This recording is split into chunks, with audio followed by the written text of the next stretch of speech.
Praise the lord. ಈ ದಿನದ ಮುಂಜಾನೆಯ ದೇವ ಸಂದೇಶ ಮತ್ತಾಯ 6ನೇ ಅಧ್ಯಾಯದಲ್ಲಿ 26ನೇ ವಚನ. ಆಕಾಶದಲ್ಲಿ ಹಾರಾಡುವ ಹಕ್ಕಿಗಳನ್ನು ನೋಡಿರಿ, ಅವು ಬಿತ್ತುವುದಿಲ್ಲ, ಕೊಯ್ಯುವುದಿಲ್ಲ, ಕಣಜಗಳಲ್ಲಿ ತುಂಬಿಟ್ಟುಕೊಳ್ಳುವುದೂ ಇಲ್ಲ.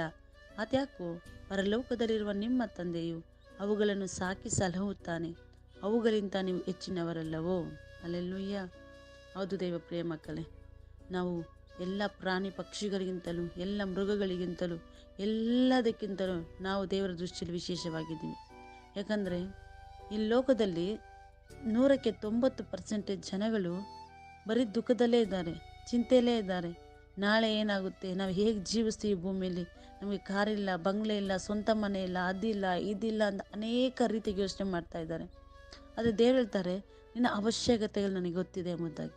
ಹೌದು, ಈ ಮನುಷ್ಯನನ್ನು ಭೂಮಿಗೆ ತರೋಕ್ಕೆ ಮುಂಚಿತವಾಗಿ ದೇವರು ಆದಿಕಾಂಡದಲ್ಲಿ ಪ್ರತಿಯೊಂದನ್ನು ಮನುಷ್ಯನ ಅವಶ್ಯಕತೆಗಳನ್ನು ಸಂಧಿಸಬೇಕು ಅಂತೇಳಿ ಪ್ರತಿಯೊಂದನ್ನು ಆತನಿಗೆ ಬೇಕಾದ ಎಲ್ಲವನ್ನು, ಪ್ರಾಣಿ ಪಕ್ಷಿ ಕಾಯಿ ಪಲ್ಯ ಗಿಡ ಮರ ಎಲ್ಲವನ್ನು ತಂದು ನಂತರ ಮನುಷ್ಯನ ಸೃಷ್ಟಿ ಮಾಡಿದ್ರು. ಯಾಕಂದರೆ ದೇವರಿಗೆ ಗೊತ್ತಿತ್ತು ಅವನು ಈ ಭೂಮಿಯಲ್ಲಿ ಜೀವಿಸಬೇಕಂದ್ರೆ ಇದೆಲ್ಲ ಅವನಿಗೆ ಬೇಕೆಂಬುದಾಗಿ.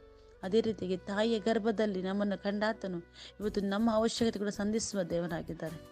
ಆಕಾಶದಲ್ಲಿ ಹಾರಾಡುವಂಥ ಪಕ್ಷಿಗಳು ಅದು ಬಿತ್ತೋದಿಲ್ಲ, ಕುಯ್ಯೋದಿಲ್ಲ, ಆದರೂ ದೇವರು ಕೊಡ್ತಾ ಇದ್ದಾರೆ. ಅದು ದೇವರ ಸ್ವರೂಪದಿರೋ ನಮ್ಮನ್ನು ದೇವರು ಮರಿತಾರ?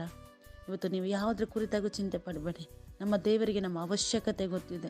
ಇವತ್ತು ಕೆಲ ಕ್ಷಣಗಳು ನಮಗೆ ನೋವುಗಳು, ಶೋಧನೆ ಬರುವುದು. ಆದರೆ ದೇವರು ಹೇಳ್ತಾ ಇದ್ದಾರೆ, ನಾನು ಯಾವತ್ತೂ ನಿನ್ನನ್ನು ಕೈ ಬಿಡೋದಿಲ್ಲ, ಯಾವತ್ತೂ ನಿನ್ನ ಕಣ್ಣೀರಲ್ಲಿ ನಾನು ಬಿಡೋದಿಲ್ಲ, ನನಗೊಂದು ಬಿಡುಗಡೆಯನ್ನು ಕೊಡ್ತೀನಿ.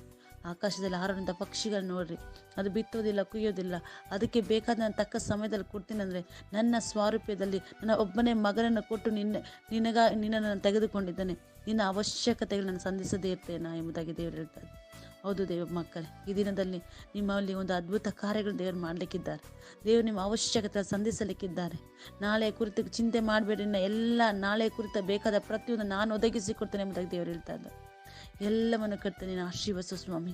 ಯಾರೆಲ್ಲ ಈ ವಿಡಿಯೋ ನೋಡಿ ಈ ವಾಕ್ಯವನ್ನು ಕೇಳ್ತಿದ್ರು ಪ್ರತಿಯೊಬ್ಬರ ಮೇಲೆ ನನ್ನ ತಾಯಿಯೇ ನಿನ್ನ ಕೃಪೆ ಇಳಿದು ಬಂದು ಅವರ ಜೀವಿತದಲ್ಲಿ ಒಂದು ಬದಲಾವಣೆ, ಒಂದು ಮಾರ್ಪಾಡು, ಒಂದು ಆಶೀರ್ವಾದ ಉಂಟಾಗಲಿ ಕರ್ತನೆ ಸ್ವಾಮಿ. ಈ ವಾರದ ಮೊದಲನೇ ಆರಂಭದ ದಿನದಲ್ಲಿ ಕರ್ತನೆ ಒಂದು ಹೊಸ ಅದ್ಭುತಗಳು, ಅತಿಶಯಗಳು ಇವ್ರನ್ನ ಹಿಂಬಾಲಿಸಿ ಎಂಬುದಾಗಿ ನಾನು ಪ್ರಾರ್ಥಿಸ್ತೇನೆ ಕರ್ತನೆ. ಈಸಪ್ಪ ನೀನು ಪ್ರತಿಯೊಬ್ಬರನ್ನ ಮುಟ್ಟಿ ಆಶೀರ್ವದಿಸು, ಬಲಪಡಿಸು. ಅವ್ರನ್ನ, ಅವ್ರ ಕುಟುಂಬವನ್ನು, ಅವರ ಕೆಲಸವನ್ನು, ಅವರ ಪ್ರತಿಯೊಬ್ಬರನ್ನ ಕರ್ತನೆ ಯೇಸು ನಮ್ಮನ್ನು ಆಶೀರ್ವದಿಸಿ ರಜ ಕರ್ತನೆ. ಪ್ರತಿಯೊಬ್ಬರಿಗೂ ಒಂದು ಹೊಸ ಬಿಡುಗಡೆ ಉಂಟಾಗಲಿ ಅಂತ ಯೇಸು ಕ್ರಿಸ್ತ ನಮ್ಮನ್ನು ಪ್ರಾರ್ಥಿಸಿ ಬೇಡಿ ಹೊಂದಿದೆ ಅಂತಂದೆ ರಾಜ್ಯ. ಆಮೇನ್.